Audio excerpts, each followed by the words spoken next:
మన జీవితం ఒక రేస్ లాంటిది, అవునా? అందరం దాంట్లో పరిగెడుతున్నాం. ఇప్పుడు హూ ఈజ్ ద విన్నర్? ఎవరు దీంట్లో సక్సెస్ పొందినవాడు? బాగా ఆస్తి సంపాదించాడు. ఎంత ఆస్తి? లెక్క పెట్టుకోలేనంత.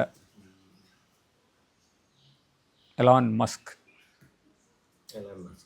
ఆయన విజయం సాధించినట్ట ఈ పరుగులో.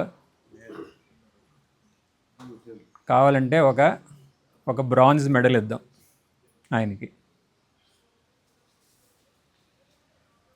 అన్నిటికన్నా సంపన్నమైన దేశం యొక్క ప్రెసిడెంట్ అయ్యాడు. ఆ దేశం తలుసుకుంటే ప్రపంచంలో దేన్నన్నా తారుమారు చేయగలదు. ఆయన లైఫ్లో విజయవంతం అయినట్ట కాదు. ఆయనకి ఒక సిల్వర్ మెడల్ పడేద్దాం. మరి గోల్డ్ మెడల్ ఎవరికి ఇవ్వాలి? మనం ఎవరికి గోల్డ్ మెడల్ ఇవ్వాలి? మన జీవితంలో మనకి రకరకాల అనుభవాలు ఉన్నాయి కదా. జీవితంలో ప్రయాణిస్తా అంటే ఎన్నో రకాల అనుభవాలు మనకు ఎదురవుతూ ఉంటాయి అందరికీ. ఆ అనుభవాల నుంచి ఒక పాఠం నేర్చుకుంటే వారికి ఇవ్వాలి. అలా నేర్చుకోగలమా? నేర్చుకోగలం. మన అనుభవాల నుంచి పాఠాలు నేర్చుకునే ఒక శక్తి భగవంతుడు మనందరికీ ఇచ్చాడు. ఇచ్చాడా లేదా? మరి ఆ అనుభవాలు జరుగుతుంటే దాంట్లో నుంచి నేర్చుకోవాలి. నేర్చుకుంటే మీరు విజయవంతులు. అసలు ఏంటి మనలో ఆ శక్తి? జీవితంలో అనుభవాలు ఉన్నాయి, వాటి నుంచి పాఠాలు నేర్చుకోమంటున్నారు. ఆ శక్తి మీలో ఉంది అంటున్నారు. ఇప్పుడు మీరు బెంగళూరు నుంచి ఇక్కడికి వచ్చారా? మీ కార్లో పెట్రోల్ ఎంత ఉంది అనేది చెప్పడానికి ఒక గ్యాడ్జెట్ ఉందా లోన? అది చూడగానే తెలిసిపోతుంది మనకి పెట్రోల్ ఉంది, పెట్రోల్ లేదు. ఏసీ ఎక్కువ ఉందా తక్కువ ఉందా ఎలా తెలుస్తుంది? చూస్తే తెలుస్తుంది. అక్కడ ఎంత స్పీడ్ వెళ్తున్నాం చూస్తే ఒక మీటర్ ఉంది అక్కడ. మనం మంచినీరు ఎప్పుడు తాగాలి అని మనకి ఎలా తెలుస్తుంది? మనకే దాహం అయినప్పుడు. అది ఒక మీటర్ మనలో ఉంది. అవన్నీ కారులో. అలాగే మనలో ఒక మీటర్ ఉంది, దాహం. మనం ఎప్పుడు భోజనం చేయాలి? ఆకలి వేసినప్పుడు. అది ఒక మీటర్, అవునా? ఇది అర్థమైంది కదా. ఇలాగ ఎన్ని మీటర్లు అన్నమాట మనలో ఉన్నాయి. అలాగే ఇంకొకటి ఉంది మనలో. మన అనుభవాలను చూసి మనం పాఠం నేర్చుకోవాలి. అది కూడా మనలో ఉంది. ఆ శక్తి మనలో ఉంది అంటున్నాం. ఫస్ట్ నేర్చుకుంటే ఏమవుతుంది అంటే మనలోనే ఒక గురువు ఉన్నాడు. ఆ గురువు మేల్కొంటాడు. ఇది ఎవరన్నారు? బుద్ధ భగవానుడు తెలుసు కదా. ఏమన్నారు ఆయన? ఆత్మదీపో భవ. నీలో ఒక దీపం ఉంది నాయన, దాన్ని నువ్వు వెలిగించు, అప్పుడు అది నీకు దారి చూపుతుంది అన్నారు. ఇప్పుడు మనలో దీపాన్ని మనం వెలిగిద్దామా? ఎలా వెలిగించాలి? ఆ వెలిగించిన ఆయన అడుగుదాం. ఆయన అనుభవాల ద్వారా ఆయనలో ఉన్న దీపాన్ని ఆయన వెలిగించారు. ఎవరో? బుద్ధ మహాత్మా. ఏం చేశారు ఆయన అనుభవాలు ఏంటి? ఆయన అంతఃపురం నుంచి బయటకు వచ్చారు. రాగానే ఎవరు కనపడ్డారు? ఒక ఇంటి ముందు ఒక మంచం మీద ఒక ఆయన పడున్నాడు. దగ్గుతున్నాడు. ఏంటయ్యా అంటే ఈయనకి సమాధానం చెప్పలేకపోతున్నాడు. దగ్గుతున్నాడు.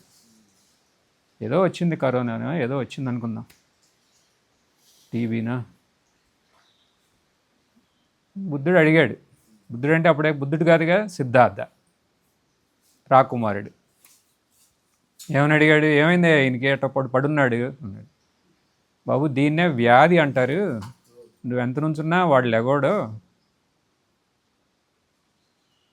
అదేంటి అన్నాడు. అవును, వ్యాధి అనేది అందరికీ వస్తూ ఉంటుంది, తగ్గుతూ ఉంటుంది, మళ్ళీ నయం అవుతూ ఉంటుంది. నీకు కూడా వస్తుంది, ఇప్పటివరకు రాలేదా అని. రాలేదు, వస్తుంది ముందంటే. ఏంటది? వ్యాధి. ఏ రకమైన వ్యాధి వస్తుంది నాకు అని అడిగాడు. నీకు వచ్చినప్పుడు నీకు తెలుస్తుంది. ఎన్నున్నాయి వ్యాధులు? అనేకమైన. ఎవరికన్నా బెంగ ఉందా ఏమన్నా వ్యాధి లేదని? లేదుగా. ఏదో ఒక వ్యాధి అనేది రావటం ఖాయం. ఏదో ఒక వ్యాధి. సరే, ముందుకెళ్తే ఏమైంది? ఒక ఆయన నడవలేక నడుస్తున్నాడు ఒక కర్ర పట్టుకుని. మళ్ళీ సిద్ధార్థుడు ఏమని అడిగాడు? వీడేంటాడు, సరిగ్గా నడవలేడా?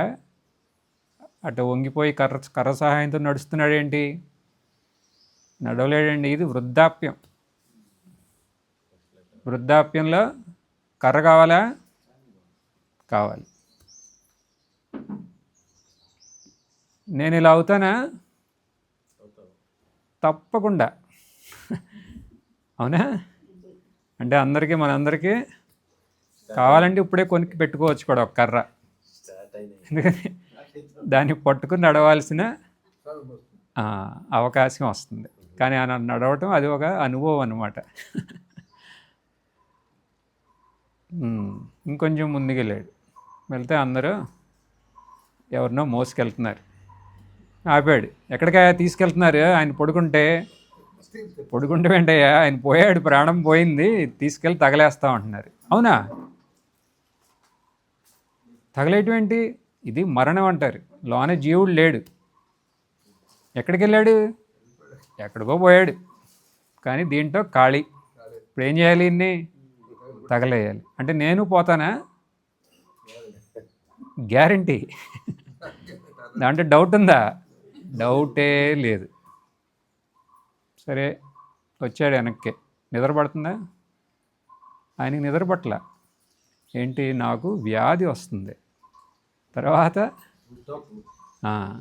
వృద్ధాప్యం, తర్వాత అసలు ఇది అక్కడి నుంచి నేను వెళ్ళిపోతా, ఎక్కడికి వెళ్తానే ఆవిడికి తెలియదు. ఆయన చుట్టూ చూశాడు, అందరూ నిద్రపోతున్నారు. అసలు ఎలా నిద్రపోతున్నారు వీళ్ళందరూ? నాకైతే నిద్ర పడతలేదు అనుకున్నాడు ఆయన. నిద్ర పట్టక మళ్ళీ ఇంకో రోజు వెళ్ళాడు. వెళ్తే ఒక చెట్టు కింద ఒక ఆయన కూర్చున్నాడు ప్రశాంతంగా. ఈయన వెళ్ళి అడిగాడు, ఏంటి స్వామి ఇంత ప్రశాంతంగా కూర్చున్నావు? నీకు తెలుసా ఒక విషయం? వ్యాధి అనేది వస్తుంది, వృద్ధాప్యం వస్తుంది, తర్వాత మరణం వస్తుంది. ఇవన్నీ తెలుసా నీకు అన్నాడు. తెలుసు అన్నాడు. మరి నువ్వు శాంతంగా ఎలా ఉన్నావు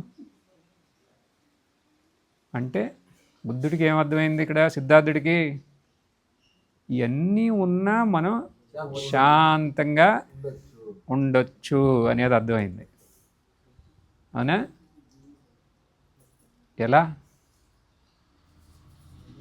ఎలా ఉండాలి? ఇది ఇవన్నీ ఉన్నా మనం శాంతంగా ఉండొచ్చు అనేది ఆయనకు అర్థమైంది. అనుభవం ద్వారా ఆయన గ్రహించాడు. ఇవన్నీ అనుభవాలు కదా. ఈ 3 అనుభవాలు, 4వది కూడా ఒక అనుభవం. ఈ అనుభవాలను ఆయన క్షుణ్ణంగా పరిశీలించి ఆయన పాఠం నేర్చుకున్నాడు. నేర్చుకుంటాం వల్ల ఆయన ఏమయ్యాడు? సిద్ధార్థుడు బుద్ధుడయ్యాడు. సరే, మనం ఉన్నాం. మన పరిస్థితి ఏంటి? వ్యాధి. ప్రస్తుతమే నాకు ఒక వ్యాధి ఉంది. పలా వ్యాధులు వస్తూ పోతూ ఉన్నాయి. సరే, మరి వృద్ధాప్యం, ఇంట్లో ఉన్నారు 3-4, వాళ్ళని చూస్తూనే ఉన్నాం. మరణం, ఇప్పుడు అక్కడి నుంచే వస్తున్నాం అన్నట్టు. ఒక ఆయన శాంతించాడు, తీసుకెళ్ళి అక్కడి నుంచి వస్తున్నాం. మరి మేము సాధువులు కూడా ఎంతోమందిని కలిసాము, ఆశ్రమాలు తిరిగాము. మరి మేమెందుకండి? మాకు ఆయనలాగా ఆ మేల్కొలుపు రాలా? మాలో ఉన్న గురువు ఎందుకు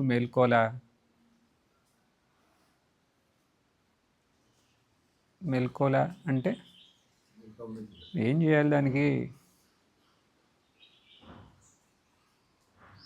ఆయనలాగా మీరు కూడా విచారణ చేయాలి. ఏ రకంగా విచారణ చేయాలి? ఏ రకంగా? ఇప్పుడు వ్యాధి అనేది ఉంది. వ్యాధి అంటే ఇప్పుడు ఏదైనా ఒక వ్యాధి రాగానే మనం ఏమనుకుంటాం?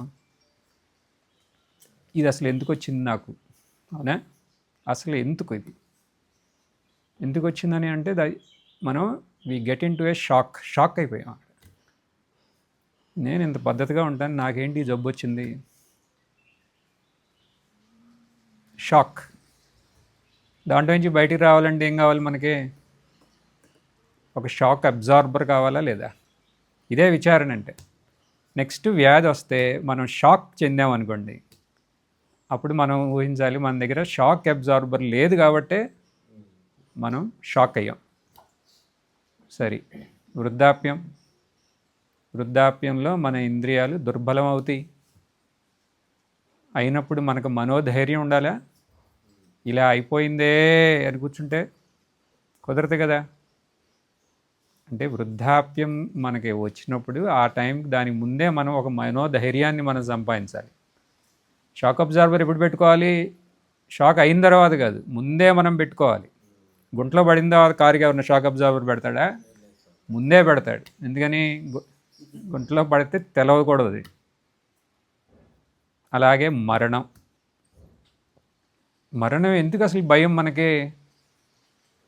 ఎందుకనంటే మనకి తెలిసిన ప్రపంచాన్ని మనం వదిలేస్తున్నాం, తెలవని ప్రపంచంలోకి మనం అడుగు పెడుతున్నాం. అదే కదా మరణం, ఆ భయం. మరణం అనేది ఒక అనివార్యం. ఈ వ్యాధి, ఈ వృద్ధాప్యం నుంచి ఒక విడుదల. ఇలా మనం విచారణ చేసి గుర్తిస్తే మనం దాంట్లో నుంచి విముక్తి ఉంటుందా? ఉంటుంది. తర్వాత ఈ సాధు ఏం చేశాడు ఈయన ఇంత శాంతంగా ఉండటానికి? ఆయనకే ఉన్నాయా? ఆయనకే ఉన్నాయి జబ్బులు. ఆయన వృద్ధుడే మనం చూసిన ఆయన అనుకుందాం. మరణం చుట్టుపక్కల ఎప్పుడు మరణమే, ఆయన బయట తిరుగుతూ ఉంటే ఇక్కడ కనపడతానే ఉంటాయి, అయినా శాంతంగా ఉన్నాడు. ఇది మనం సంపాదించాల్సిందే, ఈ శాంతి. అవునా? ఏం చేయాలి ఇప్పుడు ఈ శాంతిని మనం సంపాదించాలంటే? మామూలుగా ఏం చేస్తాం? ఏమన్నా జబ్బులు వస్తే డాక్టర్ దగ్గరికి వెళ్తాం, మందు పని చేయలే, లేకపోతే మందు ఇస్తే దానికి సైడ్ ఎఫెక్ట్స్ వచ్చినాయి, ఎఫెక్ట్ రాలే. అప్పుడు ఏం చేస్తాం? మన ఇంటి పక్కనాడు చెబుతాడు, ఇదిగో ఆ జ్యోతిష్కుడి దగ్గరికి వెళ్ళి అంటాడు.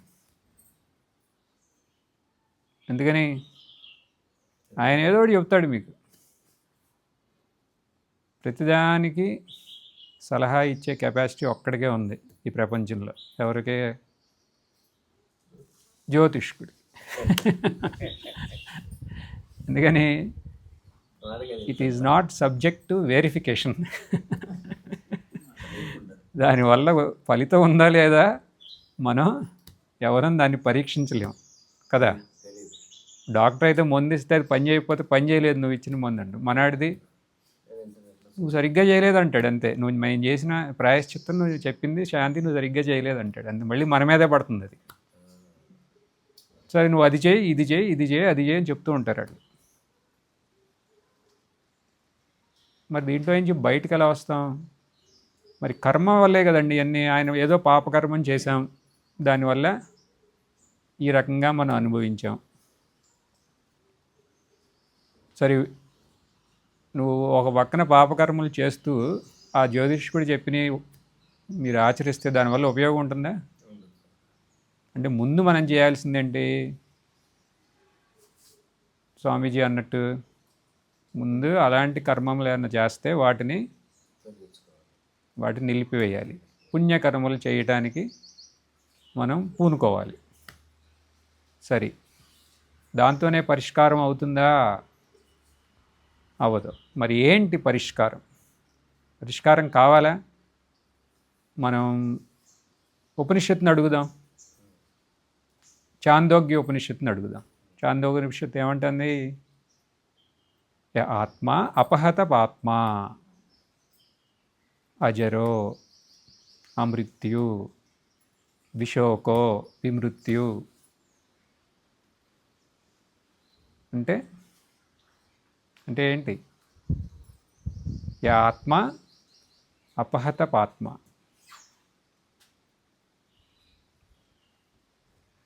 మృత్యు విమృత్యు. విజరో విజరో విమృత్యు అంటే నీకేంటి నీ బాధ?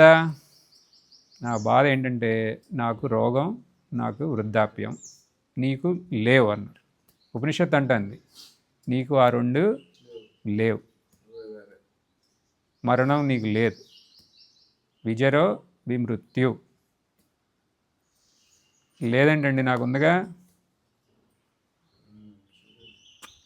ఉందా లేదా?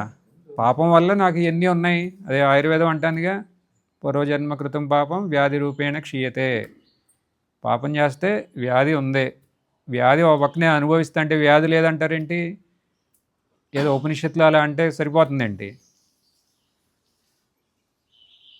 ఉంది కదా. అంటే పాపం వల్ల ఈ రోగాలు ఉన్నాయిగా. ఉపనిషత్తు ఏముంటుంది? ఆత్మ అపహత పాత్మ. పాపం లేదు. ఏంటి లేదు? పాపమే లేదా? నాకు పాపం లేదా? లేదు అంట. ఇదేంటండి పాపం లేకపోవటం? మానవ జన్మ ఎందుకు వచ్చింది? పుణ్యపాపాల వల్లే కదా. ఇది మా ఊళ్ళో చిన్నపిల్లడన్నా చెప్తాడు అంటారు మీరు. మీ ఉపనిషత్తు ఏంటి ఇట్లా చెబుతుంది? అటు ఇటు తిప్పుతుంది. లేదు పాపం అంటుంది. మరి మానవ జీవితం, మరి ఈ శరీరం వచ్చిందిగా నాకు. ఉపనిషత్తు ఆగట్లా అక్కడతో, వేరే మూడ్లో ఉంది ఉపనిషత్తు. ఇక్కడ ఉపనిషత్తు ఏమంటుంది? విశోకో విజిగత్సో అపిపాసహ అంటుంది. అంటే శరీరం ఉంటే నీకు దప్పిక అవుతుంది, మళ్ళీ ఆకలి ఉంటుంది. నీకు ఆ రెండూ లేవు అంటే నువ్వు శరీరమే కాదంటుంది. చూడండి, నీకు మనసు ఉంటే నీకు అక్కడ శోకం తప్పదు. నీకు మనసు కూడా లేదంటాను. ఎవరు అంటున్నారు ఇది? ఉపనిషత్తు అంటుంది. నీకు మనస్సు లేదు, నీకు శరీరం లేదు. నాకు మనసు శరీరం ఉందని నేను అనుకుంటున్నా అంటే నేను ఎవరో? ఇది కనిపెట్టు ముందంట. కనిపెట్టు. నాకు మనసు శరీరం ఉంది కాబట్టి నేను పాపం చేశాను, దానివల్ల నాకు రోగం ఉంది, మృత్యు ఉంది, అన్నీ ఉన్నాయి అంటున్నా. నువ్వు ఈ శరీరమే కాదంటుంది. మరి నేనెవరు అని అంటే ఉపనిషత్తు ఇక్కడ ఏముంటుంది?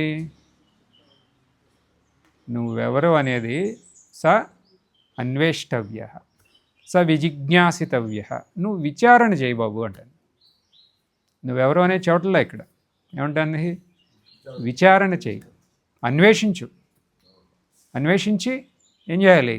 తెలుసుకో, గుర్తించు నువ్వెవరువో అంట. కేవలం చేయాల్సింది ఇక్కడ ఏంటి? అన్వేషించటం, విచారణ చేయటం, స్పష్టంగా గుర్తించటం. ఈ రెండు విషయాలు చేయాలంట.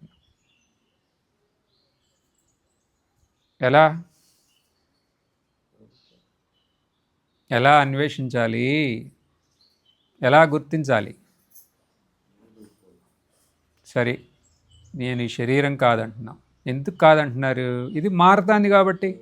అంతే, మారతాంది కాబట్టి మనం ఈ శరీరం కాదు. మరి నేనెవరు?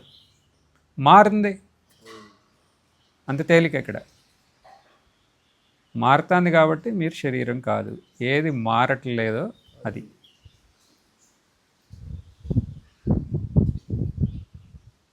ఏది మారట్లేదు, మీరు ఏం చెప్తున్నా ఇదంతా మాకు తెలుసండి అని అంటారు. మేము ఎన్ని విన్నాం, నేను చెప్పనా నేనెవరో అని మీరు అంటారు నాతో. నేను ఆత్మ, అంతే కదా. అంతేనా మీరు చెప్పాలనుకుంది? అది నేను ఎప్పుడో విన్నా, చాలా ఏళ్ల క్రితం నేను విన్నా. నేను ఆత్మ. అవును, సంతోషం. దానివల్ల నీ బాధలు తగ్గినాయా? మరణ భయం పోయిందా? పోలా. అవునా? వృద్ధాప్యం యొక్క ఒక మానసిక ఒక డిప్రెషన్ పోయిందా? పోలా. వ్యాధి వస్తుందేమోనని భయం. మరి ఇదేంటి అంటే దాని అర్థం ఏంటి? మనం తెలుసుకున్నావా అంటే తెలుసుకున్నావా తెలుసుకోవాలి అంటే ఉపనిషత్తు ఏమంటాను ఇక్కడ? స్పష్టంగా తెలుసుకోవాలి, అనుభవపూర్వకంగా మనం గుర్తించాలి.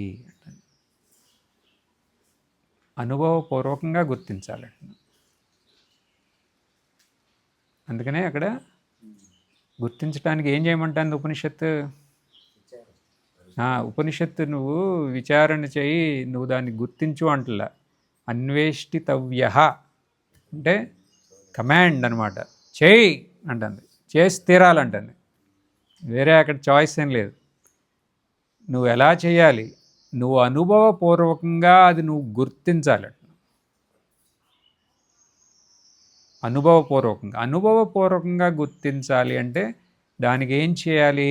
విచారణ చేసి నువ్వు కాంది ముందు పక్కన పెట్టండి. నువ్వు కాంది నువ్వు పక్కన పెట్టంటే నీ శరీరం నువ్వు కాదు అంటే మళ్ళీ శరీరం వైపు వెళ్ళకూడదు. ఎప్పుడు మన విచారణ చేసేటప్పుడు మన ధ్యాస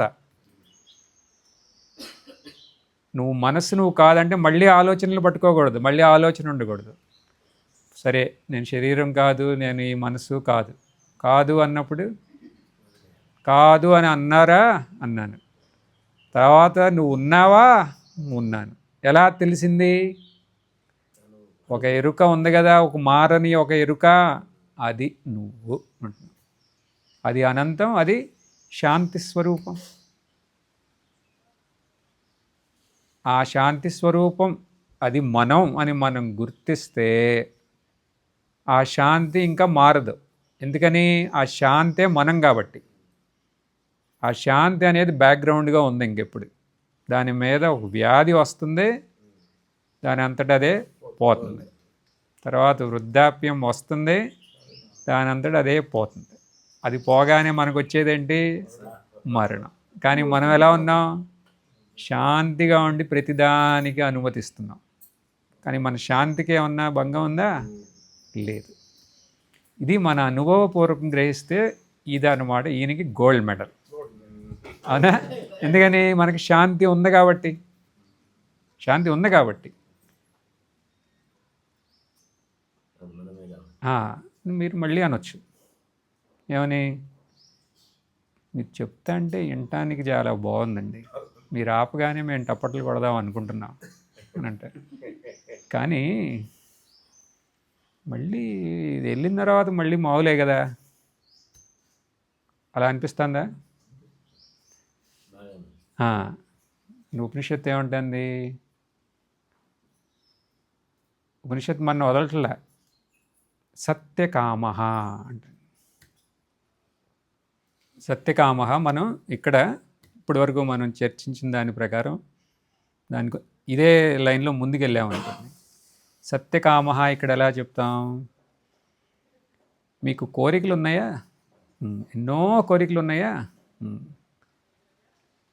వాటి వల్ల మీకు ఈ మూడింటి నుంచి ఉపశమనం లభిస్తుందా? లభించదు. కాబట్టి అవి తగ్గించండి. ఒక బలమైన కోరిక ఉండాలి మనకేంటి? ఈ సత్యాన్ని మనం తెలుసుకోవాలి అనే ఒక కోరికని మనలో దృఢం చేసుకోవాలి. పౌర్ణమికి ఒక రోజు కాదు, మనలో ఇది ఎట్లాగైనా నేను తెలుసుకోవాలి అనే ఒక కోరిక మనలో దృఢం అవ్వాలి. అది ఫస్ట్. కోరికుంటే సరిపోతుందా? సత్య సంకల్ప అంటే ఉపనిషత్. సత్యకామ సత్య సంకల్ప. ఆ కోరిక ఒక సంకల్పంలాగా మారాలి. కోరిక ఒక సంకల్పం ద్వారా లాగా మారాలి. అప్పుడే దానికి బలం ఉంటుంది. ఎలాగైనా సరే నేను ఈ శాంతిని నేను గుర్తిస్తా. ఎందుకని? ఈ శాంతి శాంతే నా స్వరూపం. నేను అదే అయ్యున్నా. నేను అదే ఉన్నదాన్ని నాకు తెలవకపోవటం ఎంత ఘోరమైన పాపం అది. నేను అదే అయ్యున్నా. మనం అది తెలుసుకుంటాం కోసమే రకరకాల అనుభవాలు ఇచ్చారు భగవంతుడు. ఈ వ్యాధి కూడా ఆయన ఇచ్చిన ఒక వరం. ఎందుకని మనం ఆ శాంతిని గుర్తిస్తామని. తర్వాత వృద్ధాప్యం కూడా అదే.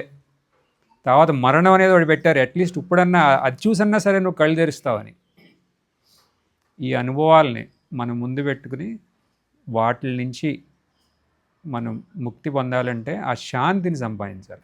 అప్పుడు మానసికంగా మనం ఇంకా కృంగిపోం. ఇలా చేయగలిగితే అప్పుడు ఈ ఉపనిషత్తు మంత్రం సార్థకం. యా ఆత్మ అపహత పాత్మ విజరో విమృత్యు విశోకో విజిగత్సో అపిపాసః సత్యకామః సత్యసంకల్పః. అవునా? సో ఇలాంటి ఒక సంకల్పం మనం తీసుకుందాం. ఏమని? ఎలాగైనా సరే మన స్వరూపంగా ఉన్న ఈ శాంతిని మనం గుర్తించాలి. ఎలాగైనా సరే. ఎలాగైనా సరే అంటే విచారణ ద్వారా దాన్ని స్పష్టంగా గుర్తించి, అప్పుడు మనకి ఒక వ్యాక్సిన్ తీసుకుంటే మనకేంటి దానివల్ల వచ్చేది? ఒక ఇమ్యూనిటీ. అవునా? మీరందరూ కరోనా వ్యాక్సిన్ తీసుకున్నారా? తీసుకున్నారు కదా. ఆ వ్యాక్సిన్ కరెక్ట్ అయితే మనకి కరోనా మళ్ళీ రాకూడదు. అవునా? అలాగే ఇక్కడ ఈ స్వరూప జ్ఞానాన్ని మనం స్పష్టంగా గుర్తిస్తే ఆ శాంతి మన నుంచి వేరేగా వెళ్ళదు. ఈ జీవితంలో ఏ రకమైన ఇబ్బందులు వచ్చినా సరే, ఏ రకమైన వ్యాధులు వచ్చినా సరే, ఏమైనా సరే ఆ శాంతిని మాత్రం మన నుంచి దూరం అవుతుంది. అది మనం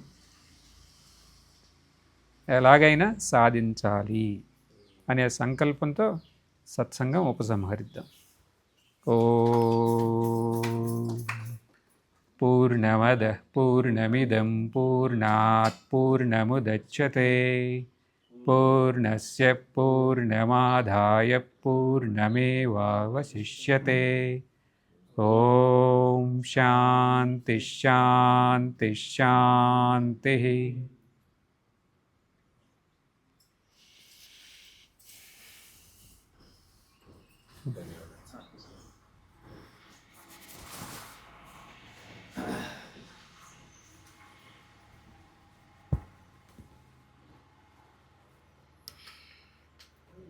ఏమన్నా అడగాలా?